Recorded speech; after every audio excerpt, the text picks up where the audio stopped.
پڑیں، لیکن اس کے ساتھ ساتھ ہماری کوشش یہ ہے کہ ہم پاکستان کو درپیش کسی ایک چیلنج کا حل نہ کریں بلکہ ان تینوں چیلنجز کو ایڈریس کریں جو آج ہمیں درپیش ہیں۔ ایک چیلنج اس گلوبل بحران کی وجہ سے ہے جو یوکرین کی وار نے ہر شعبے میں کموڈٹی پرائسز کو آسمان پہ بھیج دیا ہے، چاہے اس میں تیل کی قیمت ہے، چاہے گندم کی قیمت ہے، چاہے کسی بھی شعبے کی جو درآمد ہوتی ہے قیمت، خوردنی تیل، ہر چیز کی قیمت 4 سے 5 گنا بڑھ چکی ہے۔ ایک طرف یہ شوق ہمیں درپیش ہے تو دوسری طرف ہمیں جو ورثے میں معیشت ملی ہے، پچھلے دور میں جو نان ریسپانسونیس تھی کہ بروقت فیصلے نہیں کیے گئے اور درست فیصلے نہیں کیے گئے جس سے کہ ہم سلائیڈ کر گئے ہیں، انہیں بھی ہم انشاءاللہ درست تو کر رہے ہیں، لیکن بات یہاں پہ ختم نہیں ہوگی۔ جناب وزیر اعظم، ایک سب سے بڑا مسئلہ ہمارے 75 سال کے تغافل کا ہے۔ جیسے میں نے آپ سے کہا کہ 50ویں سالگرہ کے اوپر میں اس وقت ایک نوجوان تھا اور بہت پرجوش تھا کہ ہم پاکستان کو 2025 تک، اگلی 75 سال کی سالگرہ آنے تک منزل پہ لے جائیں گے، لیکن آج ان 50 سالہ تقریبات کے بعد اس سال ہم 75ویں آزادی کی تقریبات پہ ہیں، تو میری نسل تاریخ کے سامنے شرمسار ہے کہ ہم ان 25 سالوں میں پاکستان کو اس منزل پہ نہیں پہنچا سکے جو اس کا حق تھا، اور اس کی وجہ کسی ایک حکومت یا کسی ایک شخصیت کی بجائے اس نظام پر ہے کہ جس نے پاکستان میں نہ سیاسی استحکام پیدا ہونے دیا اور نہ پاکستان میں پالیسیوں کے تسلسل کو یقینی بنانے میں مدد کی۔ ہماری پولیٹیکل انسٹیبلٹی، ہمارے پالیسی کے ریورسلز، پالیسی کے شاکس، انہوں نے بہترین ارادوں اور بہترین پالیسیوں کو بھی ناکام کر دیا۔ اور آج جب میں یہاں پہ کھڑا ہوں تو میرے سامنے 2023 نہیں ہے، میرے سامنے میری اولاد اور ان کی نسل کا وہ مستقبل ہے کہ جب آج سے 25 سال کے بعد ان میں سے کوئی یہاں پر کھڑا ہوگا اور پاکستان 100 سالہ تقریبات منا رہا ہوگا، تو کیا ہماری اگلی نسل فخر سے کہہ سکے گی کہ ہم نے پاکستان کو منزل مراد پہ پہنچا دیا، یا ہماری اگلی نسل کا نمائندہ بھی میری طرح تاریخ کے سامنے شرمسار ہوگا؟ یہ وہ بڑا سوال ہے کہ آج ہماری نسل پر یہ ذمہ داری ہے کہ ہم اپنی اگلی نسل کو، اس ملک کے نوجوانوں کو وہ پلیٹ فارم دے جائیں کہ جس سے اگلے 25 سالوں میں جب شاید ہم میں سے چند خوش نصیب اس منزل کو دیکھ سکیں گے، لیکن پاکستان کا ہر نوجوان 2047 دیکھے گا تو اگلے 25 سالوں میں وہ پاکستان کو اس حیرت انگیز ترقی سے روشناس کرا سکے کہ Pakistan at 100 should be a proud nation and Pakistan is at 100 should be proud nation before the world۔ تو یہ وہ چیلنج ہے جس کے لیے ہمیں اپنے ملک کے سٹرکچرل ریفارمز کرنے ہیں۔ وہ نظام جس نے ہمیں نہیں چلنے دیا، جب بھی ہم نے گروتھ پکڑی ہے تو ہماری ڈیمانڈ ڈالرز کنزیوم کرنے کی بڑی ہے، لیکن ڈالر کمانے کی ایکسپورٹ کے ذریعے صلاحیت اس کے مطابق نہیں بڑھ سکی، اور ہر دفعہ ہمارا گروتھ سائیکل پنکچر ہوا ہے۔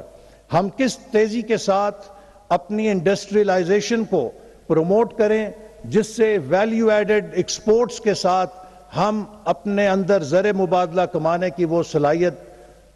لیپ فراگ کر کے پیدا کریں کہ جس سے ہم مستقبل کی ترقی کے وسائل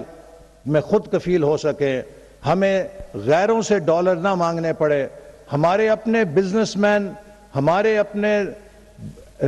زمیندار کسان اور ہمارے ایس ایم ای سیکٹر کے لوگ ایسی مصنوعات پیدا کریں کہ دنیا کے سامنے میڈ ان پاکستان کوالٹی کا مارک ہو اور پاکستان کے لیے ایکسپورٹ ایکسلنس کی علامت بنے۔ یہ وہ راستہ ہے کہ جس سے ہم خود کفیل ہو سکتے ہیں۔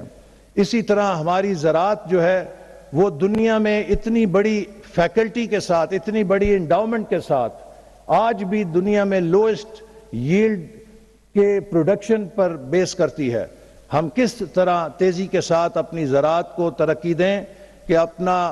گندم، اپنی چینی، اپنی کپاس کے ساتھ ساتھ خوردنی تیل اور دیگر چیزیں جن میں ہم اربوں ملینز آف ڈالرز درآمد پہ خرچ کرتے ہیں ریلیٹڈ ٹو ایگریکلچر سیکٹر، نہ صرف اپنی ضرورت پوری کریں بلکہ نیٹ ایکسپورٹر بنے ویلیو ایڈڈ ایگریکلچر کے اندر۔ اسی طرح آج دنیا میں جو ٹیکنالوجی کا انقلاب ہے، ہمارے سامنے یہ ترجیح بھی ہے آپ کی ویژن کے مطابق کہ پاکستان کی نوجوان نسل کو اس ٹیکنالوجی کے انقلاب سے جوڑیں جس سے وہ ڈیجیٹل اکانومی کا ایک ہراول دستہ بن کے پاکستان کو دنیا میں انفارمیشن پاور کے طور پہ روشناس کرا سکے۔ ہمارے لیے یہ بھی اہم ہے کہ ہم اگر ایک سیمائی مڈل انکم کنٹری کے اعداد و شمار پیدا کرتے ہیں لیکن ہماری جو سوشل انڈیکیٹرز ہیں وہ poorest of the poor countries کے مطابق ہیں، ہم کس طرح تعلیم، صحت اور لوگوں کی اچھی زندگی کے انڈیکیٹرز کو بہتر کرانے کے لیے how do we put people first in our development priorities تاکہ پاکستان کا سوشل کیپٹل بلڈ ہو سکے۔ اور آخر میں ہماری ترجیح یہ ہے کہ ہم پاکستان کے جغرافیے میں جو عدم تفاوت ہے ترقی کا، وہ علاقے جو پیچھے رہ گئے ہیں ان کو کس طریقے سے تیزی کے ساتھ آگے بڑھائیں، اور وزیر اعظم صاحب کی ہدایات کی روشنی میں پہلی دفعہ ہم ایک ایسا منصوبہ شروع کر رہے ہیں جس کے نتیجے میں پاکستان کے 20 پورسٹ ڈسٹرکٹس کو ٹارگٹ کیا جا رہا ہے کہ ان کو 5 سالوں کے اندر تیز رفتاری کے ساتھ اٹھایا جائے تاکہ ڈیولپڈ اور انڈر ڈیولپڈ کا فرق جو ہے وہ ختم ہو سکے۔ جناب وزیر اعظم، میں آج کی اس تقریب میں بات ختم کرنے سے پہلے یہ کہوں گا کہ پاکستان کی تعمیر کے جتنے بھی نسخے ہیں ان میں کوئی نسخہ راکٹ سائنس نہیں ہے، وہ سب کامن سینس کے نسخے ہیں، لیکن ان کی کامیابی کی کنجی کلیکٹیو ایکشن میں ہے اور اس کے ساتھ ساتھ کلیکٹیو آئیڈینٹی اور کامن سینس امپلیمنٹیشن میں ہے۔ اگر ہم سب کنٹینیوٹی کے ساتھ، تسلسل کے ساتھ ان تمام سلوشنز کو جو یہاں ہال میں موجود ہر شخص کے دماغ میں ہیں ان پر عمل پیرا ہو جائیں تو کوئی وجہ نہیں کہ پاکستان چند سالوں کے اندر دنیا کو دنگ نہ کر دے۔ لیکن اس کے لیے ہمیں پولرائزیشن سے نکلنا ہوگا، ہمیں تقسیم سے نکلنا ہوگا، انتشار سے نکلنا ہوگا اور ٹیم پاکستان بن کے کام کرنا ہوگا تو دنیا میں کوئی بھی ہمارے سامنے نہیں کھڑا ہو سکتا۔ آج جو private sector, civil society, overseas Pakistanis کی کولیشن اس تقریب میں موجود ہے، یہ سب اگر یکجا ہو کر پازیٹیو سینرجی کے ساتھ کام کرے تو ہم پاکستان کے ہر مشکل کو اپنے راستے سے ہٹا سکتے ہیں۔ جناب وزیر اعظم، میری دانست میں آج پاکستان کا صرف مسائل کا ایک ہی حل ہے۔ حکومت کے پاس وسائل نہیں ہیں، حکومت مالی بحران کا شکار ہے، لیکن اس صورتحال میں اگر حکومت صرف آپ کی قیادت میں پرائیویٹ سیکٹر اور پاکستانی شہریوں کے راستوں سے جو رکاوٹیں ہیں وہ ختم کر دے اور پاکستانی قوم کے انٹرپرائز کو انلیش کر دے تو مجھے یقین ہے کہ اس قوم کے اندر جو انرجی ہے اور جو انٹرپرائز ہے وہ ہمیں مسائل کی کامیابی کو، ناکامی کو یا کمی کو چند عرصے میں، بہت مختصر عرصے میں ختم کر کے پاکستان کو تیزی کے ساتھ ترقی کے راستے پہ ڈال دے گا۔ آج ہم اس پروگرام ٹرن اراؤنڈ پاکستان کے ذریعے ایک ایسا پلیٹ فارم تشکیل دیں گے کہ چیمپئنز۔ احسن اقبال، وزیر پلاننگ، اس وقت اسلام آباد میں کانفرنس سے خطاب کر رہے ہیں۔